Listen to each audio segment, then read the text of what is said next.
so glad that you guys are here. Wow! Kitty is also really excited for Vlogmas, aren't you? She's like, no, let me down. I'm out of here.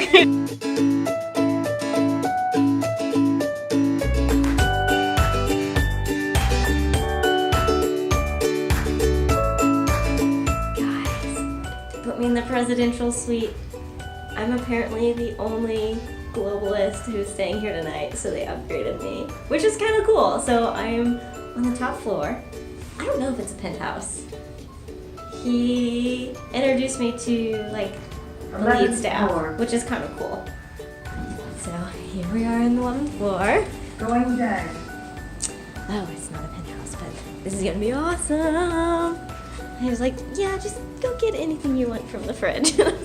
He's like, we got alcohol, we got sandwiches, whatever you want, just like go grab some stuff. I'm like, all right. So I grabbed a Monday Night Brewing Slab Fight India Pale Ale. I love being a globalist at Hyatt. Okay. One. Ooh, all right. He has to come out of here to open the door. Nope, I'm 1110. Ooh, breaking into somebody's place.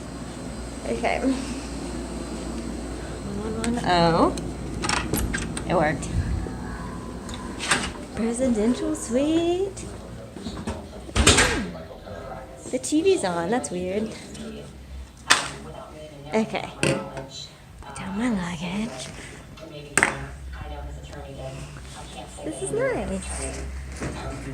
There's the TV.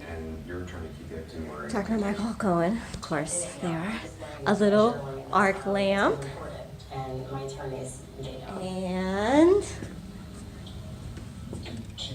this is downtown Atlanta. Oh my gosh, can you guys see that? We're on the top floor here. And they've got these cute little stars down there. I don't know if you can see that. There are these Christmas stars. Oh, look at this. So they got these little Christmas stars all over Atlanta, and they've like wrapped the trees. We were just talking about how well they wrapped the trees on the drive-in. Woo! All right, so that's the view outside. I think my chin is bleeding. TV is apparently pre-turned on for you. Nothing like using electricity. There's a little wet bar with a weird, creepy owl. And nothing in the fridge, so that's probably why I had to go grab stuff from the fridge.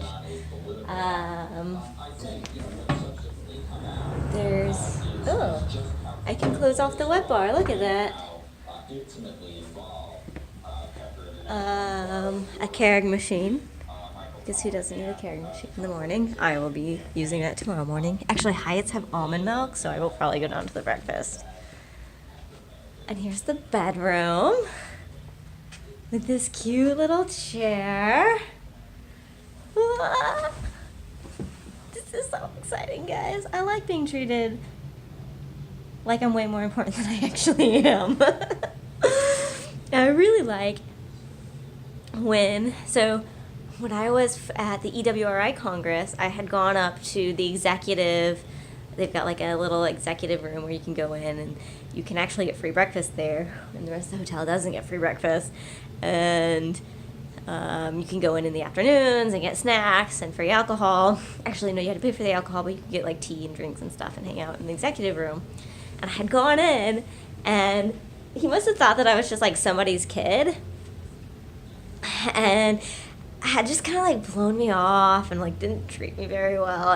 He was like trying to get me to like leave, and then he like asked for my name. I think he was just trying to be like, I gotta put you in the system because you're sneaking in here and you shouldn't be in here. And he got my name and he put it in, and then he realized I was the globalist. And like, I think felt so bad that he just gave me free alcohol the rest of the week. And every time I walked in, I was like, "Hey, Miss Dumont," and I was like, "Yes, this is the executive treatment that I want." That I totally don't deserve. Okay, so, oh my gosh, guys, there's 3 sinks. 2 sinks. Okay, there's only 2 sinks. That's not as... I thought there's 3 sinks, and I was like, oh my gosh, my entire family can stay here. But 2 sinks, a little shower with the overhead rain thing. Oh, a little bathtub. There's no bells and whistles in this little bathroom there. Oh my gosh, look at all this. I'm so excited. I was gonna sit down and like do video editing and vlogging, but maybe I'll just take a bath because look at that bathroom. Look at outside. This is crazy. Hold on, I didn't show you guys this little entryway. When I came in, there's a second bathroom with a sink, then toilet, and then the little entryway. This is amazing. This is awesome. Oh, a little magazine about Georgia. Sit down in this big chair. Hold on, we gotta spin all the way around. It's not a very good spinning chair. Kind of. Alright. So, that is the presidential room. We gotta turn off the TV, it's gonna annoy me. Oh my gosh, it is so... It's like a little mirror. Hey. You wanna do a lookbook? This is what I'm wearing. It's business wear. Anyway, so I'm gonna let you guys go because I get to relax and pamper myself in the presidential suite, and that's awesome. On the top floor of the Hyatt in Atlanta. So I will talk to you guys tomorrow. Bye!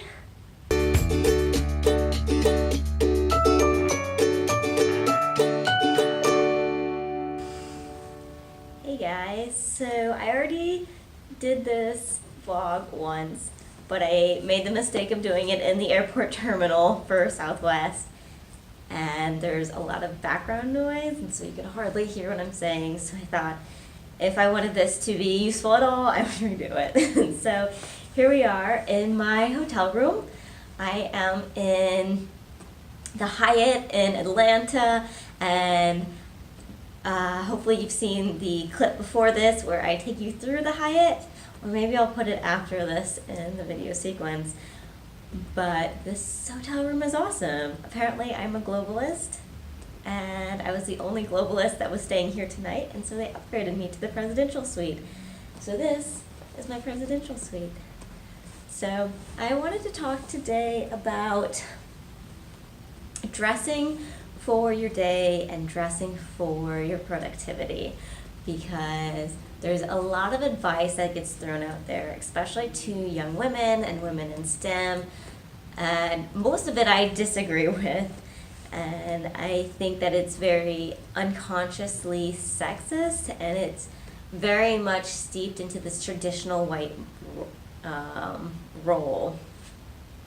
And I also think that it's changing, and it's changing for people in STEM, and it's changing for young people, Generation Z, and millennials. And so I wanted to impart some advice to you guys about how to come into the workplace as a very new person in STEM and figure out, how do I both wear something that makes me a respected person and that people listen to me for what I know and my capabilities and what I do, and not based on judgments of what I'm wearing, but also so that I can pave this way and be a vanguard for people that are coming in who might not have the resources to look like this traditional male white role. So I wanted to talk a little bit about what they call the dress for your day policy, and a lot of different companies have been passing this policy, and it's basically if you're seeing a client, dress in more business wear. If you're just like, sitting at your cubicle working on modeling, you probably don't need to be dressed the same way you would if you were giving a presentation for an interview for a project. So that's the basis of the dress for your day policy. And I think the policy is a step in the right direction, and I think that what you wear is definitely an outlook of who you are as a person and how you like to style yourself and the detail that you put into how you look and how you wear. But it's also a function of your resources. People who have more time to go shopping or have more money to go shopping or can spend effort looking a certain way have an advantage over those who have other priorities. Especially if we are judging people based on how they look. And that's a very steep slope to be in, because we want people to be able to do a good job at what they're doing, and we want them to be able to, we want to hire them for their function in that role, not hire them based on these like preconceived notions that we've created based on how they dress or what they wear.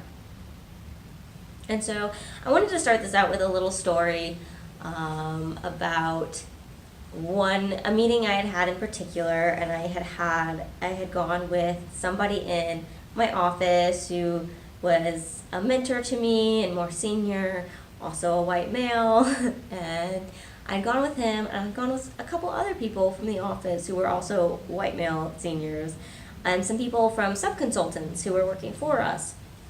We were all presenting together to the client, and I was probably dressed the most trendy, if I do say so myself. I, had on a cardigan, I probably had a belt around it. I had spent a lot of time coming up with that outfit, and I had actually gone shopping to make sure I had the pieces for that outfit for that presentation. And my mentor at the time had come in wearing a blazer that was kind of ratty and torn. It was probably from like the 70s or 80s. Was too big for him, just like did not look his best. And he had sent me an email afterwards and said, next time we do a meeting, I need you to wear a blazer so that you are more presentable than the client. And he didn't put it like that. I'm trying to remember how he put it, but he'd wanted me to wear a blazer. And I think it stemmed into he felt uncomfortable because he was the only one there in a blazer. And so his way of reacting to it was telling me that I needed to wear a blazer. Meanwhile, there were other people who were also working for him who were dressed at not nearly as a professional level as I was, and he didn't say a word to them. And so it was a position of power that I felt that he abused. And when I got the email, I was upset about it, but I responded like, yeah, thanks for the feedback. And I did think I'll take it into consideration. But ever since, I don't know that I've ever thought back to that situation and been like, yeah, I should have worn a blazer. I've thought back and been like, yeah, he shouldn't have said that to me because of what I was wearing. And he shouldn't have only said something to me instead of to the other people who were dressed much differently than me. And so it made me realize how we think of people and how we think of women and women in technical roles, and we don't give as much respect to women that they deserve unless they're wearing what we would expect, unless they're wearing something that is much higher suited than what they need to be doing. So it's fake it till you make it, and we expect women to do it even more so than men. And that's not right, and that's just how it is. So for me, working in a predominantly male position, I take into account when I go into meetings. You know, maybe I do wear a blazer or wear something that is a little bit more business, just to make sure that I look like I'm on top of my game. And I know full and well that when I do it, it's because I'm playing in this world that isn't accepting of women to be themselves and their individuals without already looking like a man who is there. Because men are just, unconscious bias seem as more capable than women. So it is up to us as women and new people entering the industry to go along with it, to play with it, to think about what we're wearing, but also realize that the people coming up after us, the Generation Z and the next generation, even if we're held to these standards that are unreasonable and are high, we should not be holding the next generation to those same standards, because they're ridiculous, and they're ridiculous when they're placed on us, and just because we've made it through it doesn't make it any better.